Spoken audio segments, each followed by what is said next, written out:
I know I have been MIA for a little bit. I didn't get a chance to come and talk to y'all about life after lockup, but I just got super busy Friday, Saturday, and Sunday this weekend with our family and such. But we're going to be coming back, to talk about Love and Marriage Huntsville, y'all. This was a really decent episode. We finally had Tisha, coming to some sense, y'all. And we've been trying to knock on Tisha door. We was first trying to be polite, knocking on Tisha's head like, ding, ding, ding, ding, bitch, hello. Ding, ding, ding, ding, bitch, hello. Now all of a sudden we went to boom, boom, boom, boom, like, bitch, wake up. And finally Tisha is like snapping out of it. It's like, thank you, Jesus. Like, it finally feels like she's getting her head out of the sand and realizes she can ask a lot more of Marceau than what she's getting, okay? But yeah, let's go ahead and talk about Love and Marriage Huntsville, you guys, so I can try to catch up on this. Then Real Housewives of Potomac and Salt Lake City, y'all. We just gonna breeze past the fact that I got on, this head wrap, okay? I understand. Y'all ain't never seen me like this before. But it's just a lot going up under here, all right? So I just put on the Erykah Badu, wrap, whatnot.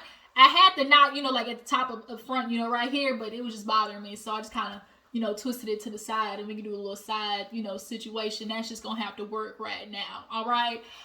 So if you're gonna be on my channel, just understand, you just gonna have to see me in every aspect, okay? Set me as I is, all right? But Love and Marriage Huntsville, let's go ahead and get into it. If you're new to my channel, go ahead and hit that subscribe button. Everybody else, drop down in the comments, tell me how you feel about this episode, how you feel about this season so far. This is a really good season. And yeah, make sure to continue dropping down any other, questions or topics that you guys would want me to discuss, okay? But we open up the episode, y'all. This episode actually with Destiny going to do her photo shoot. She got chose to be the cover. I think it was Hype Hair, if I'm not mistaken. But she's in there looking real cute, looking like, the busy mom with her hair store, Madani, has her son, looking real fresh. And her dad comes in with some flowers, and it was the sweetest moment. It really was. She looked just like her daddy, though, y'all. Don't she look like her daddy? Boy, you look just like your damn daddy. Like, it was a cute little moment. He was just crying and saying how proud he was of her. It was really sweet. So Tisha comes in, and Tisha, of course, was, giving her the big ups and whatnot. And she was like, oh, here's my dad. And she's like, oh, your dad, who's you talking about? Ooh, maybe I should, try to introduce my mama to him. And Destiny said, the devil is a lie. She's like, my daddy is not ready for Mama Wanda. Tisha, I know you love your mama, but not a lot of other people do. Your mama is a basket case. And if Destiny, her dad, he looked like he kind of more of a chill out dude, she gonna have that man drinking every day. Not every day, every day. Okay? We not gonna do that to that poor little man. Not poor little ting ting. So don't you ever try to prostitute your mama off to somebody like that ever again. Oh no, Mama Wanda in my house? Ooh, psych. Look at my eyes. Roll them. We not gonna do that. We're gonna roll my eyes to that situation. So Destiny and Tisha sit down and, start discussing everything and, start talking about Vegas. And Destiny wants to know, did she feel, accomplished in what she was trying to do with Vegas? And Tisha said the same thing I was thinking, kind of 50-50. On one side, they got to have fun and celebrate with friends. And on the other side, Tiffany and Destiny get into it. Marceau really kind of being a butthead. Then Melody and Martel get into it. It kind of was just like a hodgepodge of everything going right and wrong. So she talks to Destiny talks to Tisha about Tiffany. And so she was like, yeah, you and Tiffany kind of got into it. And she was like, yeah, me and Miss Thing just gonna have to talk, because it just seems that she's not understanding what I'm trying to get at. You coming in talking about everybody else's tea. And like Tisha said, transparency. And it's like, girl, you being transparent about other people's bull. We need you to be transparent about your life, not everybody else's. You want to, no, Tiffany. No, you don't come to the scene and be transparent about everybody else's business, especially if, bitch, I don't know you. But, Destiny's like, me and Tiffany could figure out something if Mel would just stop trying to be the bodyguard. Like, let us figure it out. And it's true, like, Melody definitely keeps trying to clarify, oh, well, Tiffany meant this, or, oh, Tiffany's not a bad girl. It's like, girl, bitch. Like Destiny said, we don't need you being mother hen clucking over the situation. So then Destiny talks to Tisha about the chapel. And she was like, how do you feel about Marceau? It was kind of crazy at the chapel. It was awkward. And she was like, yeah, girl, I was just over it, with Marceau, his attitude, and Tiffany saying what she did. And then, Melody and Martell arguing. She's like, girl, I was just ready to go home. But really what she meant to say was her feelings was hurt. And she said it finally at the end of the episode when she was talking, to Dr. Francis. Y'all, Dr. Francis, he that nigga, he be making everybody, cry in the car. Like, he makes you really think. Like, he is a really good therapist. But yeah, so Tisha was just kind of like talking about that. But overall, there just wasn't really too much going on in that scene. Destiny said that she's going to meet with Tiffany, which they did. So in the next scene, we see Martel, shopping the junior out with his extra medium top on, goes in to see Marceau. And he talks to Marceau about these damn 47 acres again. He wants, to have a piece of the pie. But the thing is, working with Marceau, y'all have been in this situation again.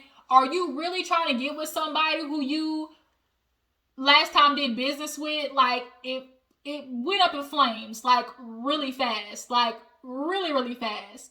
But you want to work with him again? And the reason he wants to work with him again, as Martel said, I don't have the builder's license, so I got to find somebody who has it.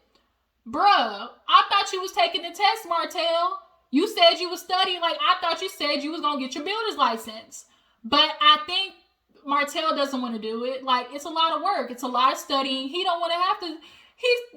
He don't want to get a builder's license, first of all, because he don't want to study and do the work. Second of all, those licenses are expensive. Real estate, like all of those, like a regular real estate license, depending on where you at, runs for $2 or $3 grand.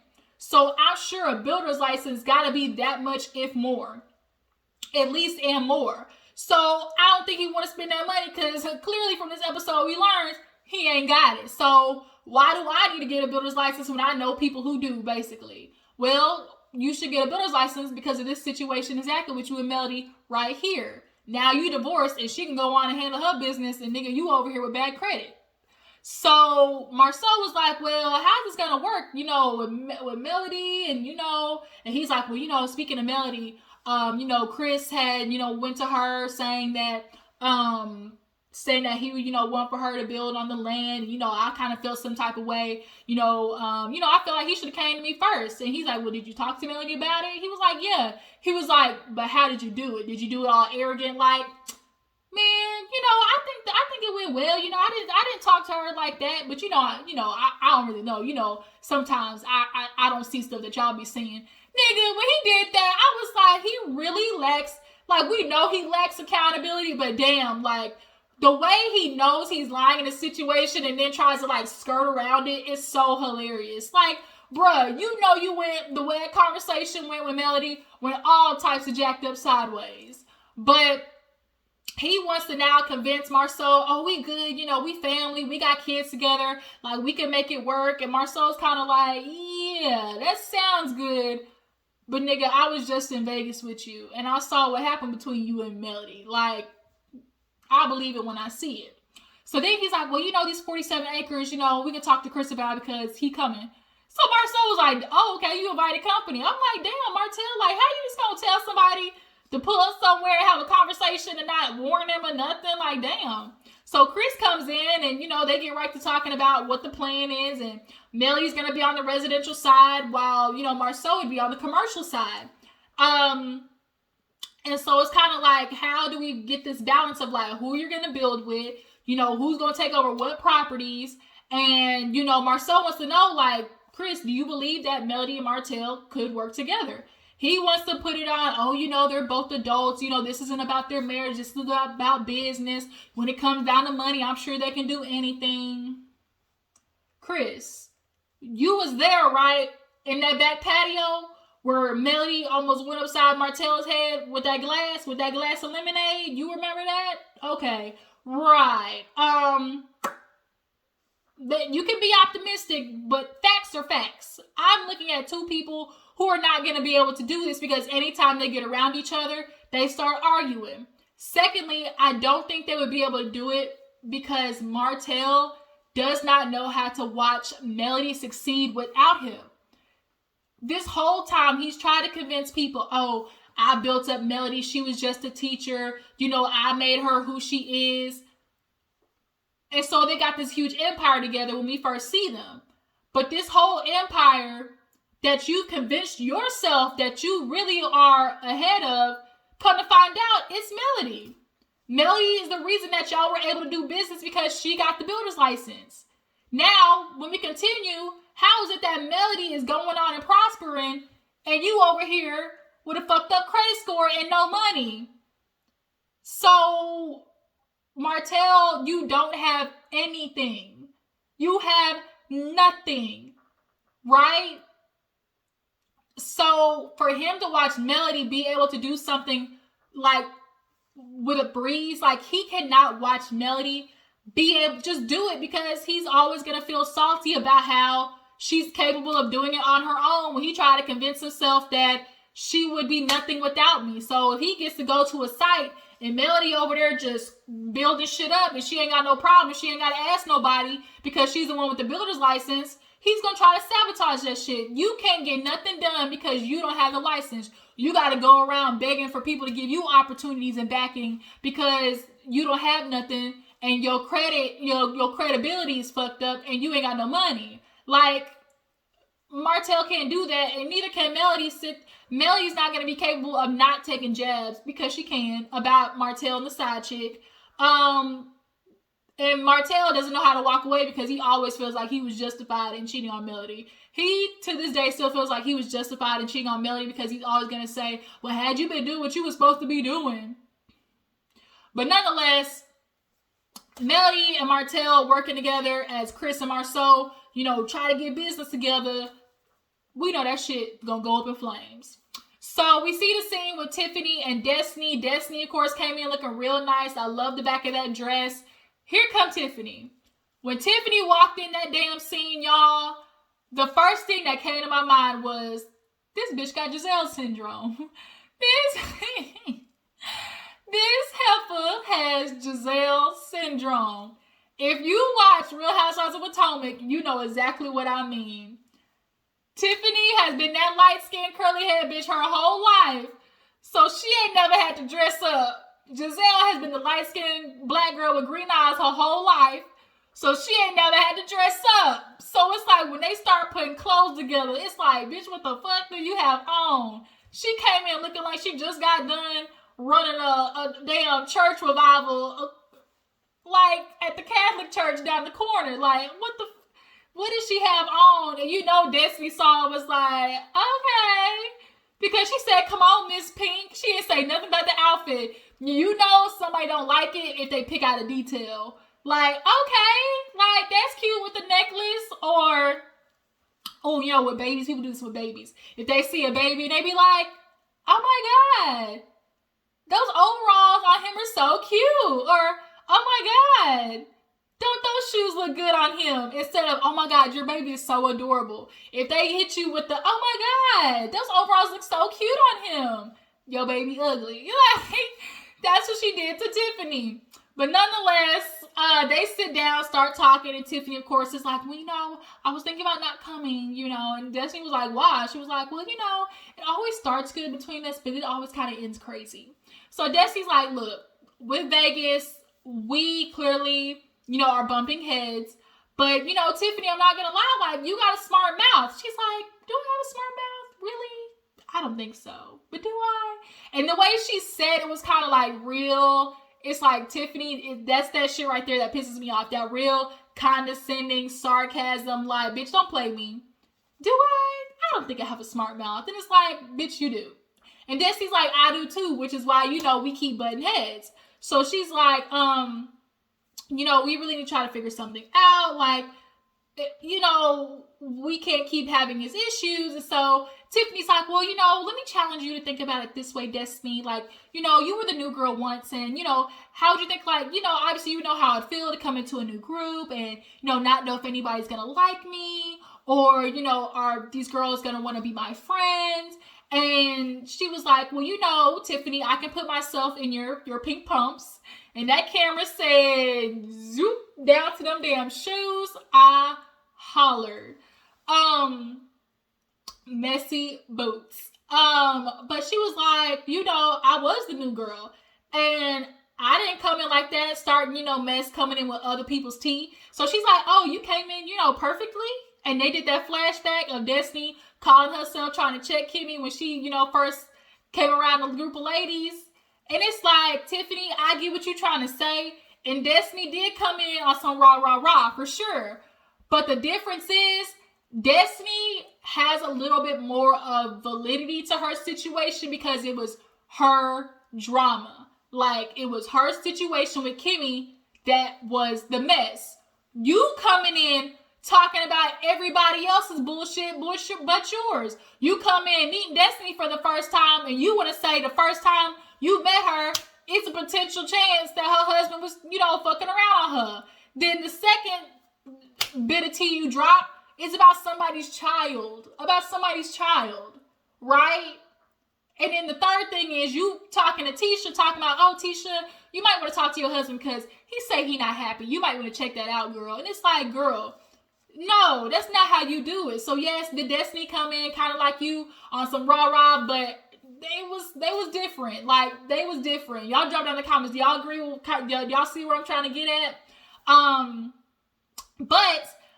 You know, she was just kind of like, you know, I'm just transparent. Like, oh, Destiny was like, well, you know, girl, like, you trying to be transparent about everybody else instead about you. Like, we still don't know who you are, Tiffany. Like, and she's like, oh, you want to know about me? She's like, yeah, bitch, like, what's your dirt? And so she's like, well, you know, I wasn't always Tiffany. And when she said that, I was like, Tiffany, what you about to say? You wasn't Tiffany?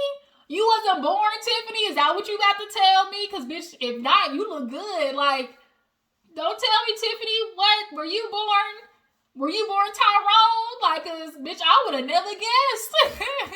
But, Tiffany, she said, I said, oh my God, bitch, you look good. Okay? But no, she reveals that she was born, like, she was adopted under somebody's name. Her mom gave her up because she was mixed or something like that. And Destiny, you know, related to that. She was in the foster care system, you know, grew up in group homes and things like that. Her mom was a drug addict. So Tiffany likes to kind of put that to her reason of why she's so transparent because, you know, her background of her life was always so hidden. And now she knows the only living relative she has is her son. And it's like, that's what makes her be transparent. It's like, bitch, okay, that's cool and all. But that ain't got nothing to do why you being messy with somebody else's tea. Like, the way you grew up ain't got nothing to do with you being transparent with other people's information. If you gonna be transparent about your own backyard, okay? Like Destiny said, the only thing we know about you is that you forced your husband to get married. Like, the hell, it was shady as fuck, but it was the truth. You know, the only thing we know about you, Tiffany, is that that old love handles there was forced to marry you, all right? That's it. So they basically, you know, squash it, you know, agree to move on. What happened in Vegas stays in Vegas, and, you know, going forward. Now, Tiffany did apologize for that whole, you know, LeBerick situation, and it was, you know, cute, and, you know, it felt more sincere, but I just don't like the fact that she kept trying to say, you know, I just really think it was a misunderstanding. Like, bitch, how am I supposed to misunderstand that the first time I'm meeting you, you're bringing up the fact, like, you keep trying to put it on, well, you know, I was just trying to correlate the fact that, you know, that was the first time I met you. But why are you bringing in the fact that it's like, oh, well, never mind, it wasn't you, it was somebody else. Like, bitch, that's messy. That is messy as fuck. But they decided they was gonna kumbaya the moment, okay? Whatever. Hope it works. So Martel goes over to Maurice's credit place, because we find out Martel credit is all the way up, okay? Score dropped 100 points. Bitch, as an adult, and your credit score going down 5 points, that shit hurts. I can only imagine 100 points. But y'all catch the tea where Mr. Maurice was like, oh, we need some help because somebody called in sick and the other one, they wasn't, prepared for the new workload. So I'm like, oh, the Scots, Maurice and Marceau got a little trouble with hiring folks.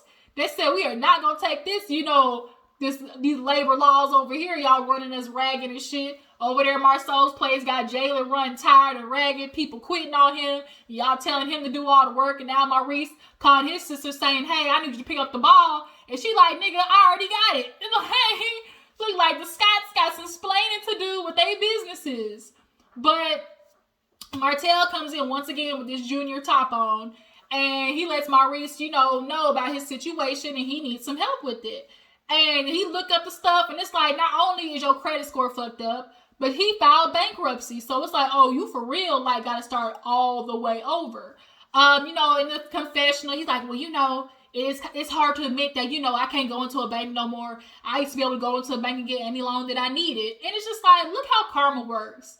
You thought you was all that in a bag of chips. You thought you was the whole shebang over there when you was with Melody because y'all had this empire. And you trying to tell everybody it was all because of you. But come to find out, the whole meal was Melody. Like, Martel, if we want to talk about a meal and a whole preparation empire that y'all had over there, Melody was the roast beef, the meatloaf, the chicken, like the filet mignon, the green beans, cornbread. Like, she was all of that, okay? And you were just the mashed potatoes. That's what you were. Ooh, you was a side, bruh. I guess you and Ariane deserve to be together because, bitch, she coleslaw and, nigga, you mashed potatoes. Mashed potatoes and coleslaw. Y'all deserve to be happy together. Okay, I'm coining it here. Martel and Ariane Curry, they are now going to be mashed potatoes and coleslaw because, nigga, you wasn't bringing nothing to the table when it came to whole enterprises. Okay? But Maurice is like, look, you're not going to be able to jump into this and how you think it is. It's going to take 24 months. So Martel, he really thinking that, oh, I'm going to be able to, get loans and keep up and, help on the 47 acres. But it ain't looking like it, my nigga. Maurice is like, look, I help you with that. But what I really want to help you with is, this depression. Like hearing Marceau talk about it and hearing you, you can really tell that Maurice is being introspective. He's really doing some self-reflection, watching his brother talk about that. And, he said, he's like, it's making me realize that, I maybe have some things that are unaddressed. And I also do think Kimmy, too, listening to Marceau and going back home and talking with Maurice, I think she's, probably talked to Maurice and made him realize, there's some things that y'all both, have some deep-seated issues that y'all need to work on. So he's like, I want us all to go together. I don't want to just breeze past it. Of course, Martel was like, well, you go ahead and do that. And, if it's good, definitely let me know. And I'll definitely take them on if it's somebody that, I like. He said that if hella hard, if it's somebody that I like, i.e. if it's a person who don't hold me accountable, believes my bullshit, don't call me out on everything. Like Martel just wants somebody to understand why he did what he did, which is why you ain't never went back to Dr. Francis. You don't like hearing that you play a factor in why your life is fucked up, Martel. It ain't just happening to you, buddy. So a little scene, Melody goes over to talk with Chris, right? And basically Chris lets her know he talked to Martel about, the 47 acres and things like that. And kind of find out, he's like, Martel pulled Marceau. And so she like, Marceau, how you gonna go to talk to somebody that you didn't even like, that you said didn't even pay you? Like, you trying to get him to back you? But I'm over here trying to feed your kids, like you would come and talk to me type situation. And a part of me's like, Melody, like, why would you expect him to come to you? Like, bitch, you been on his ass Like, you think he just gonna walk up to you and wanna work with you after everything y'all been through? No. But Melody is like, look, I'm no longer caring about Martel's feelings. I'm going to do this for my kids. I got 4 kids, mouths to feed, and I'm going to build a legacy. So she looked at them specs, and Chris was like, you want 2 or 3 houses? She said 2 or 3. She looked like she was offended when he said 2 or 3. She said, I got kids and a legacy. Oh, no. I'm not playing checkers. I'm playing chess. I got a lot of I'm doing this on my own. I got a lot of business and a lot of money that I can do it with. I said, okay then, Melody, let them know you playing chess, not checkers, bitch. That's why Martel over there stuck over there with coleslaw. Broke as a joke, okay? I thought you made Melody, Martel. So why don't you go ahead and copy and paste with coleslaw over there? Coleslaw by now should have had 3 businesses, by the way. You was talking about how you made Melody. So last but not least, Tisha goes to see Dr. Francis. I loved this scene because now we're starting to see Tisha ain't as blind as we think she is. She looking into some shit now. But you know, she goes to Dr. Francis and was like, you know, I'm here by myself this time. You know, last time I came to talk to you, I was really, you know, overwhelmed. I was stressed. You know, I'm doing things by myself, it seems. You know, I got to take care of the kids and help them with their homework, and then, you know, study for my school, and then at the same time, you know, cater to my husband, and, you know, we're running 3 businesses. And Dr. Francis is like, well, damn, girl, sound like you're doing it on your own. And she is. A lot of these women out here who are married, who are supposed to be partners at 50-50, are handling shit on their own. And I know Tisha in her head is like, I don't want to be a single mom. But Tisha, you know what's worse than being a single mom? Being in a relationship with somebody and still being a single mom. If you ask me, that right there is way worse, because you are with somebody who promised and took vows to help you with that load, to be that partner in that. So if they're sitting back watching you with your head barely above water and choosing not to throw a life raft, that's more fucked up, right? Because now these expectations, as Tisha said, you know, I done eliminated my expectations with Marceau. That's sad. To know that you can expect something out of your husband, this greatness that, you know, all these men talk about, but they never fulfill that. So then when they don't fulfill it, they want to get pissed off at you and then keep you back at home barefoot and pregnant.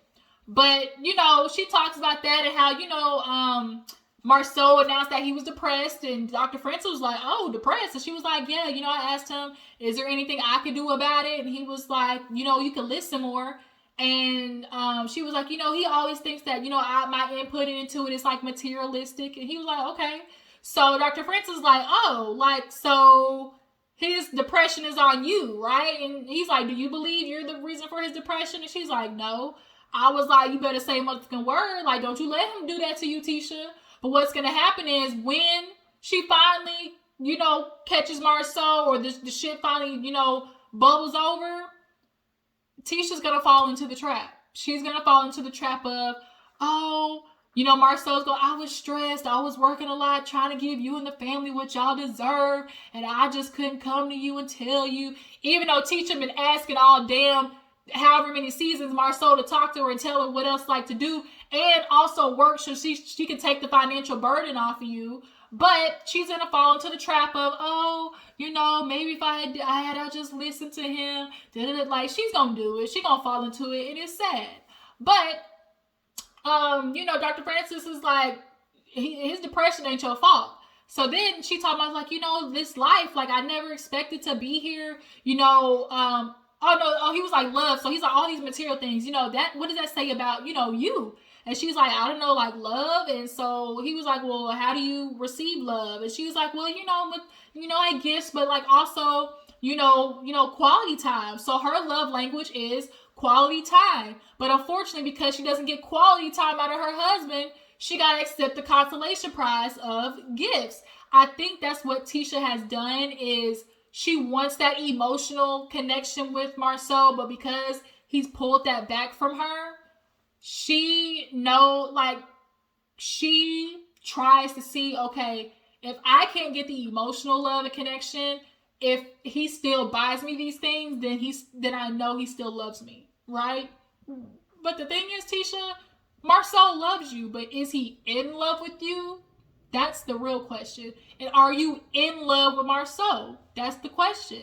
A lot of people think that, oh, love is just what keeps y'all together. No, you have to still be in love with the person that you're with and still wanting to work on everything that y'all have. Tisha wants to work on it, but Marceau doesn't. So it's like, if he's not wanting to work on it, Tisha, why you keep staying with this nigga? But back to it.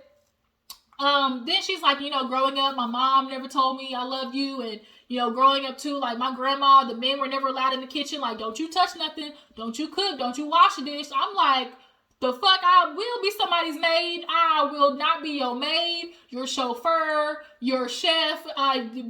No.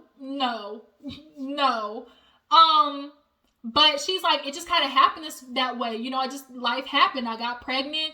We kind of find out she was 4 months pregnant when they got married. So it's clearly visible that they did you pregnant, so let's get married shit. And it's like, that ain't always the solution. But she got pregnant and he kept her at home. And, Tisha was saying, not that I'm not happy, but this is just not the life I pictured for myself. And that's what happens to a lot of women. They know what they want, but then they meet this nigga that they love.